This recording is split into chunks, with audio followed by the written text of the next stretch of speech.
Will you marry me? ese washyingiranwa No. nanjye? Oya. No. Oya. Don't you want to marry me? Ntabwo ushaka gushyingiranwa I nanjye? want to marry you, but Ati I'm not ndabishaka ready ariko for it ntabwo yet. niteguye. You're not ready? Ntabwo Swara, we have witeguye? been in a relationship for 4 Twara years tumaze now. imyaka igera kuri 4 I've already told dukundana my family kugeza about ubu. you. And Nari I told you narakubibwiye n'ababyeyi if they want banjye. to meet you today. What do I tell them? Nababwiye ko nshaka ko Refuse kubereka to tell them nyine. that girl is not ready yet. Ariko genda ubabwire ko How can I say no? ntiteguye. It was Gute very difficult nabivuga to convince oya? them to meet you. Otherwise they are after Natumye my bikomera arranged kuba marriage. bakura nawe What do I none tell them bateguye now? n'ubukwe. Hey, what do I have Ni to iki do? I don't know nababwira? what to do, but right Ntabwo now I'm mbizi not ready for jyewe. marriage. I just Ariko want ntabwo this niteguye only. gukora ubukwe. Okay. You just meet them. Basi genda Tell uhure them that nabo. we love each Ubabwire other ko njye nawe and we'll get married. dukundana. For their satisfaction. Noneho And ubukwe when we get tuzabukora married, igihe uzaba then you will be witeguye. ready. Okay? Are you mad or what? I can't give Wasaze? anyone any false commitment. Njye ntabwo nshobora kukubeshya. False commitment? You won't marry me. Kumbeshya? I want to marry Ntabwo but I ushaka can't give gushyingiranwa false nanjye? commitment.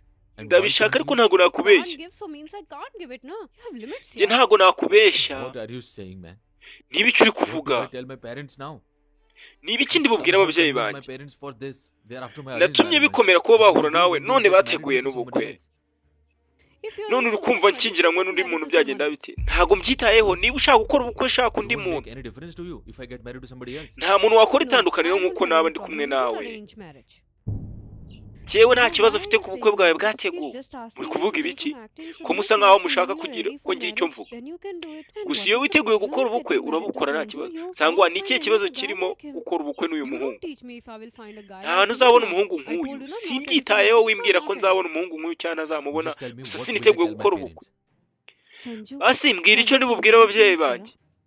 No, not yet. Se Sanju ababyeyi bawe I babonye was uno showing them a mukobwa? photo. Oya ntabwo But they said baramubona. that we'll see her face to Namubiretse face. ku That's why I mafoto called her to ariko meet her today. bashakaga no kumubona ku isura ku Oh, isura. None nari fine. If namuhamagaye this is ngo about aze acting, so bahure I uyu will do munsi. it for now. Later on, you can see how can you convince your family. Wowe Swara, uyemeza you ukuntu don't uri have any bwemeze problem, no? ababyeyi bawe. No, I don't Twara have any ubundi problem. ikindi kibazo kiri. Fine, Nta I'm kibazo ngewe mfite ready. ariko Man, I wanted to introduce okay my future wife to my kunditeguye. family. Sanju, what is your problem to Ndashaka introduce kubereka her umugore right wanjye now? w'ahazaza. Later on, we will see. Ikibazo You kiri have he? to do. Genda umubereke. Swara, you are Genda leaving me umubereke at nta a very kibazo. wrong time. I didn't leave you. And Uri no, I kunsiga mu can't buryo do this bubi. forcefully. Ntabwo ariko Until now, I was nagusize. not leaving you, but I'm Yes, leaving you njya nkunda no now. guhatiriza abantu. Gusa ariko ubu ngubu You ndagiye. mean by that?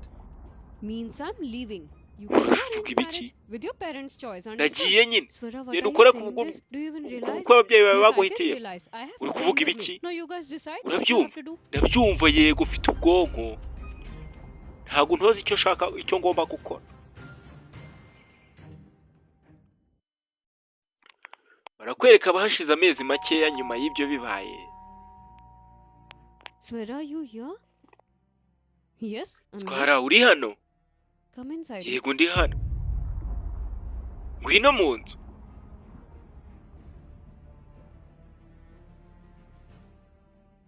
What have you done? What I have done? You got Ni married? ibiki wakoze? Ibiki se nakoze? Yes. In this Warashyingiwe? whole world, you got my boyfriend Yego. only to get married. Your Wazengurutse isi ubona Yes, washyingiranwa Sanju was my n'umukunzi wanjye. boyfriend, no? Umukunzi He wawe. was your boyfriend, Swara. And Yes, what kind of Sanju yari boyfriend you umukunzi are? wanjye. You left and went in front of me. You were Ariko not ubwo able to wari take any umukobwa stand. ukunzi gute Really? ko I wamusebereje left imbere him yanjye and you holded his hand. igihe twari I duhagararanye. didn't hold his hand, Swara. When Sanju None introduced me to his namusize wowe family, tumufata. so they Ntabwo liked me nigeze so much mufata. and they told me Gusa that now Sanju yanyeretse ababyeyi they were be. asking us None to, ababyeyi be so we barankunda were not banansaba able ko to understand. nashyingiranwa nawe. I took some time Natangiye to think kwibaza. about Gusa this. nta kintu Sanju nari was my mbifiteho very cyo good friend kubivuga. and he was a Nafashe very igihe good partner when he mbitekerezaho. was with you. I was not able to Sanju yari figure out inshuti anything. yanjye When I nziza spoke ubwo to mwari Sanju, kumwe he mukundana. proposed me for Gusa nta kintu marriage and I numvaga. said yes. Navuganye na Now Sanju it's been ubundi 3 months of our aramporopoza. marriage. Nanjye ndabyemera. Everything is going Nsaba ko great. twabana. And Sanju also got Hashize promotion. amezi make dukora ubukwe none ibintu byose Sanju? bigenda neza. Sanju What are you yazamuwe doing mu ntera. Sanju, Sanju, I'm back here. twara. Uri gukora ibiki hano? What do you mean by you came back? Means Sanju I nakugarukiye. realized I Ibiki can't ngo find any other wangarukiye? guy like you. So many boys were behind me. Namenye I amakosa thought yanjye I nabonye will ko nta find muhungu another nzigera better mbona option umeze than you. nkawe. But after meeting everyone, I Hari came to know abahungu the benshi kind of nabonye ariko person nta you are. muhungu I nigeze won't be mbona able to umeze find that nkawe. kind of person. Sanju, Namenye ko ntabona I made umuhungu a big umeze nkawe mistake. rwose. I realized my mistake. Please forgive me. Nakoze amakosa, It's good namenye that you amakosa yanjye realized your rwose mistake. mbabarira. But now nothing can happen between us. Ni byiza ubwo wamenye Now, amakosa Ria yawe. is my life partner. Ariko ubu I ngubu nta married kindi her. kintu cyaba. Riya And yabaye I'm umwunganizi happier wanjye with mu her buzima. than I was ever with you. Nashyingiranywe nawe. Yeah, Swara, it Turishimanye was so rwose. happy. You give her Kuruta divorce uko and nabaga marry me. Is nari this a kind kwishima of ndi joke kumwe or what? nawe. nanjye nzatuma Marry me, divorce her. wishima When I tandukana wanted nawe to marry you, dushyingiranywe you did iyo not ni want to imikino marry me. nyabaki And now njye that I'm ntandukane married, nawe you want me nshyingiranywe to nawe divorce her. ubwo Shut up. nashakaga What you gushyingiranywe did that nawe day wowe was ntiwabishatse very right. none If you urashaka had ko not left me that ntandukana nawe ngo day, then I would nshyingiranywe never nawe have met Ria. And if Ria had never come into my life, I would never have been niba known the waransize meaning urya of true munsi happiness and ngo love. watumye What nibera I feel uwariya from being with Ria. And I always remember one iyo line, utansiga ntabwo and rero it yari kuza mu feels buzima bwanjye great to none ubu ngubu remember ndi it. kumwe nawe That whatever happens, happens for the good. hari umurongo Whatever you ntazibagirwa did that day was for our good.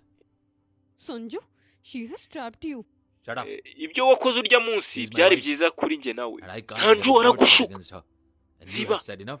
ni Now umugore get out wanjye of my house. Sanju, nta kintu na kimwe nshobora kumva umumbwiraho Please. You ahubwo have come sohoka to mu my house nzu today, yacu but after today, don't even try to come to my house. genda